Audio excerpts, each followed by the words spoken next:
Cooking apa? Hi, this is Cooking Appa. Appa has some beautiful pork leg here with me today. So I have blanched it. Remember, you must blanch your pork leg, yeah, because if not, it's going to be very gamey. Now, how do you blanch it? Very simple. Prepare a pot of cold water.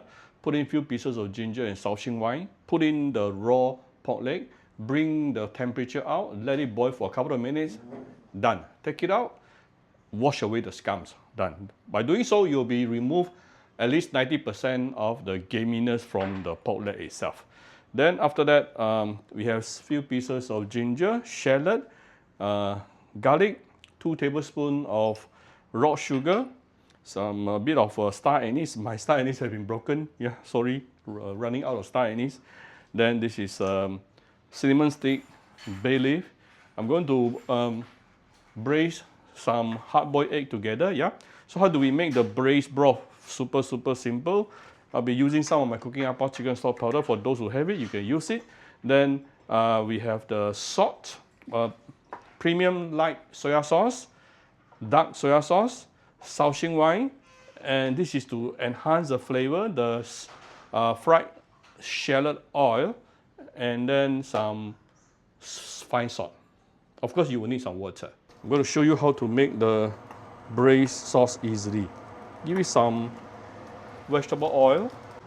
Once you heat up the oil, we're going to saute the ginger, shallot, and also garlic. If you have fresh coriander roots, do put it in. That will also help to remove the gaminess from the pork. Saute this for a minute or two before we continue. Once the garlic started to brown, we can add in the dried herbs.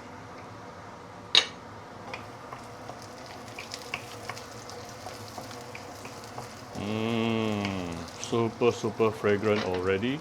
Oh, I forgot to take out my 5 spice powder.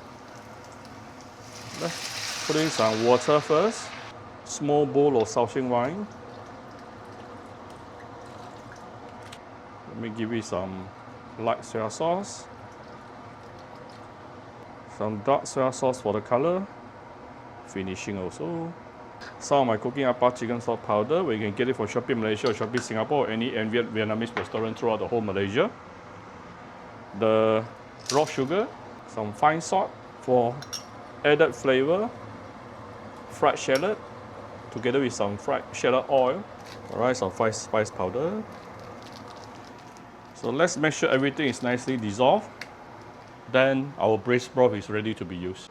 Right, I have put the pork and the egg inside the pressure cooker inner pot. Then this is our braised broth. Just add it in.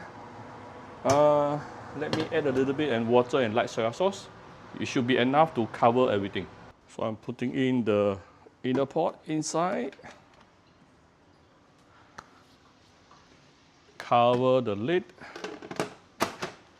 Okay, I'm going to use high pressure and pressurized cook for 30 minutes. This is after coming to about close to 1 hour actually.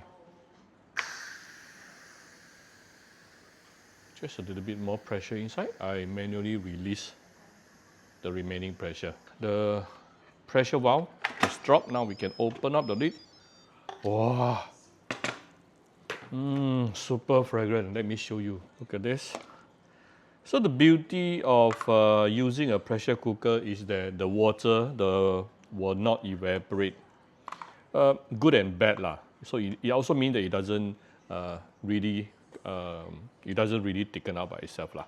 If you want to thicken out the sauce by itself, you can actually take out the sauce and put it into a pan and boil it for probably about 10-15 minutes. Then it can actually thicken out by itself, or you can mix it with some cornstarch solution. For me, I'm okay with this type. Yeah, watery is perfectly fine. Very fragrant, and I'm getting the kind of texture I'm looking for. Today, I don't want it to be too tender. I want it to be jiggly like this, see? But not too tender. I want it to have a little bit more bite feel this round. That's why I only cook it for about 30 minutes, pressure cook. If you want it to be super tender, 40 to 45 minute pressure cook, right? So depends what kind of texture you are looking for. Today, I prefer this kind of texture. So I hope you like my very simple video today. If you like my video, do share my video on Facebook to your friends. Come to Cooking Appa Facebook page to click like and follow button. Follow up on Instagram and subscribe to Cooking Appa YouTube channel. Thank you very much. Bye bye.